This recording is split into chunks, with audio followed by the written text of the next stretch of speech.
हर साल देश का आम आदमी जब वित्त मंत्री जी की बजट की स्पीच सुनता है तो वो इसलिए नहीं सुनता कि पीएलआई की क्या इन्वेस्टमेंट होगी, कौन सा कॉरिडोर बन रहा है। देश का आम आदमी, सैलरीड क्लास इसलिए बजट की स्पीच सुनता है कि उसके अंदर स्लैब में कोई रिवीजन होगा, क्या हमारी स्टैंडर्ड डिडक्शन की जो हमें डिडक्शन मिलती है वो बढ़ेगी। लेकिन इस बार बजट में देश का आम आदमी और खास तौर पे देश का मिडिल क्लास डिसअपॉइंट हुआ।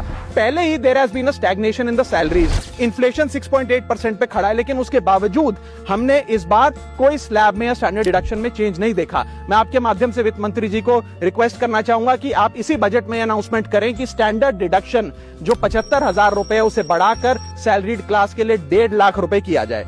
Sir, third problem that was there with the budget is that there was no relief for the middle class.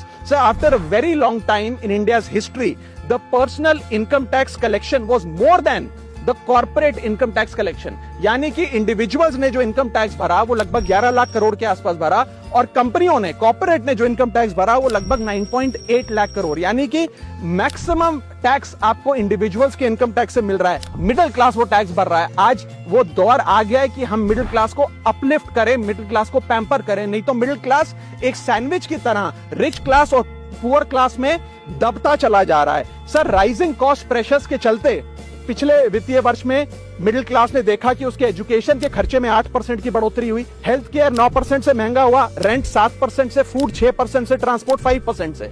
मेरा रिक्वेस्ट ये है माननीय फाइनेंस मिनिस्टर से कि वो इनकम टैक्स में रियायत देकर या तो मिडिल क्लास को कोई रिलीफ दें, और अगर इनकम टैक्स में रियायत नहीं दे सकती हैं तो उसकी सेविंग्स और इन्वेस्टमेंट्स पे उसको बेनिफिट दें, उसे इंसेंटिव्स दें कि वो ज्यादा बचत करे, ज्यादा वेल्थ क्रिएशन कर पाए। सर,